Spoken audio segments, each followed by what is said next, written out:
Hello friends, I am Neelam Kumari, Assistant Professor in Biani Girls B.Ed College. Today I deliver my lecture on personality यानी व्यक्तित्व।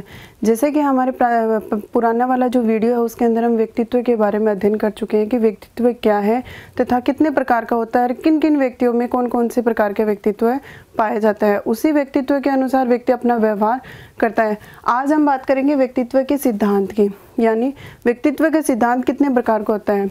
अनेक मनोवैज्ञानिकों ने व्यक्तित्व के सिद्धांत को अनेक प्रकार से बांटा है, जिसमें फर्स्ट है मनोविश्लेषणात्मक सिद्धांत। ये सिद्धांत मनोविश्लेषणात्मक सिद्धांत ये सिद्धांत सिगमंड फ्राइड ने दिया था। इनके अनुसार हमारा व्यक्तित्व तीन प्रकार से बटा हुआ है। फर्स्ट है मनोविश्लेषणात्मक सिद्धांत। इस सिद्धांत को सिगमंड फ्राइड ने दिया था। सिगमंड फ्राइड ने हमारे व्यक्तित्व को तीन प्रकार में बांटा है, जिसमें प्रथम है इड यानी अहम। अहम वह स्थिति है जिसमें व्यक्ति अपने मानसिक स्थिति तथा सामाजिक परिस्थितियों के अनुसार जब दोनों के अंदर समायोजन नहीं कर पाता है तो वहाँ पे इड यानी हमारा अहम निकल के आता है। यह एक पार्श्विक प्रवृत्ति है जिसके अनुसार व्यक्ति पशुता के समान व्यवहार करता है तथा वह अपना जो अस्तित्व है उसको अहम मानता है। सामान्य रूप से यह स्थिति बालकों में, जो बालक हैं उनमें अधिक पाई जाती है, क्योंकि माता पिता जब उनका सारे संपूर्ण कार्य करते हैं उसके पश्चात भी वह उनके विपरीत व्यवहार करता है, पशुता का व्यवहार करता है। इस प्रकार की परिस्थितियों के अंदर बालक को यह नहीं पता चलता है कि वह जो व्यवहार कर रहा है वह सही है या गलत। उसके पश्चात दूसरा था सुपर ईगो यानी परम अहम। यह जो स्थिति है इसके अंदर मानव की जो मानसिक स्थिति और जो वातावरण की स्थिति है उनके अंदर एक समायोजन नहीं हो पाता है तथा वह व्यक्ति देवत्व के अनुसार अपना व्यवहार करता है। जैसे जो वृद्धावस्था के व्यक्ति हैं वो अपनी जो इच्छाएं हैं उनको नियंत्रित कर लेते हैं, दमित कर देते हैं तथा अपना एक संतुलित व्यवहार करते हैं तथा दूसरे को देने की इच्छा रखते हैं। जो भी उनके पास होता है वो ये सोचते हैं कि वह अपना सब कुछ संपूर्ण सभी को ना समर्पित कर दे। यह प्रवृत्ति ज़्यादातर वृद्धावस्था में पाई जाती है। इसे देवत्व का प्रतीक भी माना जाता है। तथा सबसे अहम है जो तीसरी स्थिति है वह है ईगो। ईगो के अंदर व्यक्ति अपना जो सामान्य स्थितियां हैं, जो वातावरण की जो स्थितियां हैं तथा जो मानसिक स्थितियां हैं उनके बीच में संतुलन करता है। यह स्थिति सबसे ज़्यादा युवावस्था में पाई जाती है, क्योंकि व्यक्ति इसके अंदर अपने जो मानसिक स्थिति है और जो सामाजिक स्थिति है उसके बीच में अपना संतुलन बना के रखता है तथा अपने व्यवहार को समायोजित करता है। दूसरा सिद्धांत दिया है शरीर रचना सिद्धांत। शरीर रचना सिद्धांत को सेल्डन ने दिया है। सेल्डन के अनुसार हमारा शरीर अनेक स्थितियों में पाया जाता है। कोई व्यक्ति मोटा है, कोई पतला है, कोई लंबा है, कोई गोल है, कोई पतला है, कोई आयताकार है, ऐसी अनेक स्थितियां हैं। तो सेल्डन ने अपने शरीर रचना सिद्धांत में अपने शरीर को तीन भागों में बांटा है, जिसमें फर्स्ट है गोलाकार। गोलाकार स्थिति के अंदर बालक का शरीर गोल मटोल होता है तथा ऐसे प्रकार के व्यक्ति हंसमुख, प्रसन्नचित्त, सामाजिक वातावरण से समायोजित होने वाले, सामाजिक व्यवहार करने वाले तथा अपने आप को सबसे अधिक प्रसन्न रखने वाले व्यक्ति होते हैं।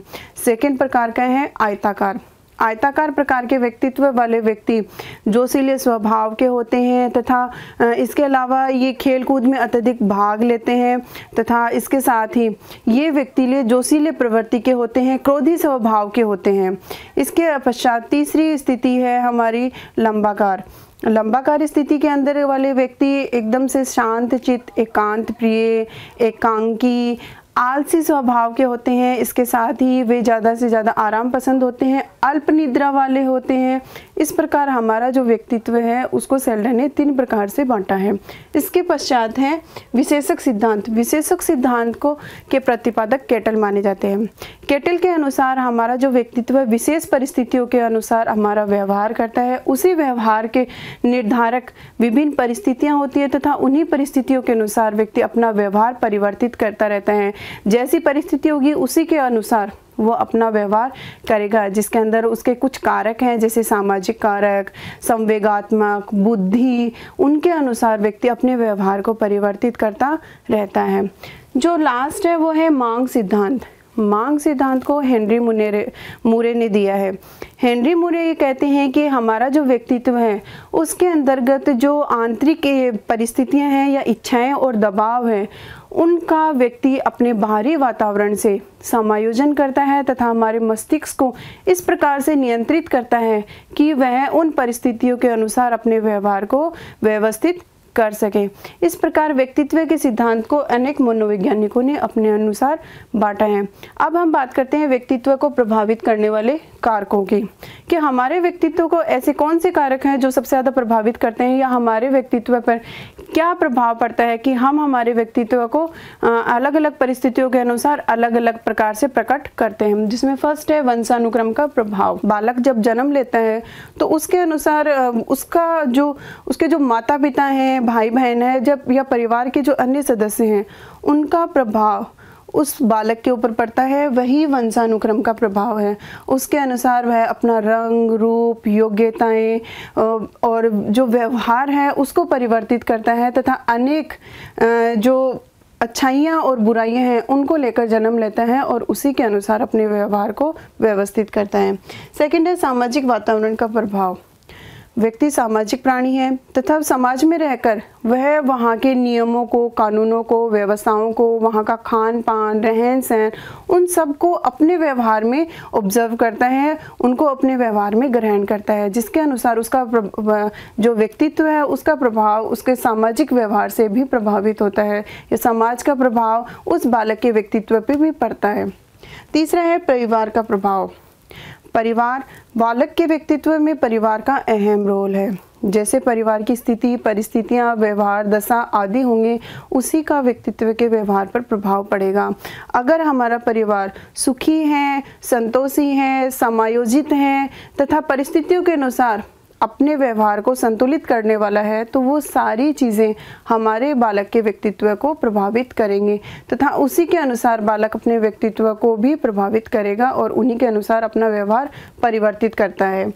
फिर है सांस्कृतिक वातावरण का प्रभाव। जैसा कि संस्कृति हमारे समाज को प्रभावित करती है और समाज हमारे व्यवहार को प्रभावित करता है। अर्थात सीधे तौर पे हम कह सकते हैं कि परिस्थिति का प्रभाव हमारे व्यक्तित्व को प्रभावित करता है। जैसी परिस्थितियाँ होंगी, जैसी संस्कृति होगी, उसी के अनुसार व्यक्ति अपना व्यक्तित्व निर्धारित करता है। उसके पश्चात है मानसिक योग्यता व रुचि का प्रभाव। मानसिक योग्यता और रुचि, अगर बालक की रुचि पढ़ाई में है तो बालक अपने व्यक्तित्व को उसी के अनुसार बनाता है। अगर बालक की रुचि जिस कार्य में नहीं है और हम उसे ज़बरदस्ती उस कार्य को करने के लिए प्रेरित करते हैं तो वह काम या तो गलत होता है या बालक उस काम को करता ही नहीं है। तो हमारा जो इंटरेस्ट है वो भी हमारे व्यक्तित्व को प्रभावित करता है।